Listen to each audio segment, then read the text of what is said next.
Lecture du jour, bonjour. Ce matin c'était 2 Chroniques 6 et 7 ainsi que le psaume 136 avec la consécration du temple et Salomon qui va apporter pas mal de sacrifices. Il y a plusieurs choses qui m'ont interpellé moi dans ces passages. La première, c'est quand il va apporter sacrifice, le feu va descendre du ciel. C'est pas lui qui va allumer le feu, c'est Dieu qui va carrément consumer le sacrifice pour attester la démarche de Salomon, pour attester aux yeux du peuple que Salomon est bien celui qui a été choisi par Dieu, mais aussi pour attester que la démarche de Salomon est bonne. Ça c'est la première chose. La deuxième chose aussi, ce feu descendu du ciel rappelle au peuple qui est le vrai Dieu.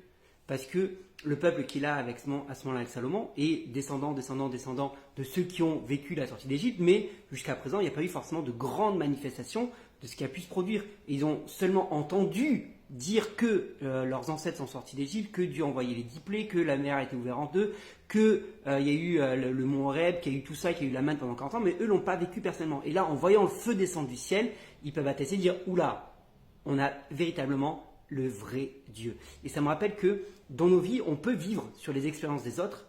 Et on a entendu nos parents nous raconter ceci, nos grands-parents nous raconter ceci, ou on a entendu dans l'histoire qu'il y a eu ceci, ou dans notre église, il y a eu ça avant. Mais toi, qu'est-ce que tu as vécu personnellement? Et à un moment donné, on a besoin dans nos vies d'expériences fortes, d'expériences surnaturelles, pour attester effectivement que notre foi n'est pas uniquement une foi intellectuelle, mais une foi qui va toucher au plus profond de nos vies. Et le surnaturel de Dieu vient pour attester qu'il est bien Dieu, et vient aussi attester que nous sommes dans le bon chemin et le droit chemin. Donc il ne faut pas, attention, ne pas non plus courir après le surnaturel, il faut bien chercher le Dieu du surnaturel, c'est là toute la différence, mais on a besoin dans nos vies d'expériences surnaturelles pour attester à un moment donné que c'est bien le vrai Dieu. Et c'est important aussi.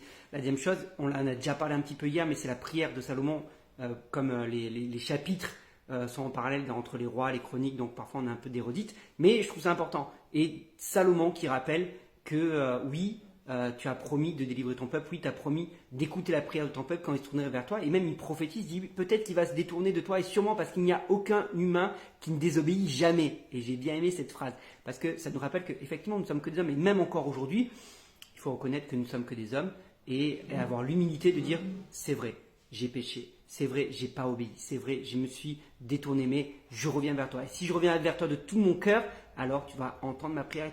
Si je crie à toi d'un cœur sincère, je sais que tu me répondras. Et c'est ce que dit Salomon. Et il dit même, voilà, peut-être qu'ils vont désobéir et tu vas t'énerver contre eux, tu vas les envoyer en déportation. Et c'est ce qui va se passer effectivement. L'histoire va nous montrer que le peuple va désobéir, que Dieu va s'énerver contre lui, se mettre en colère et va le déporter.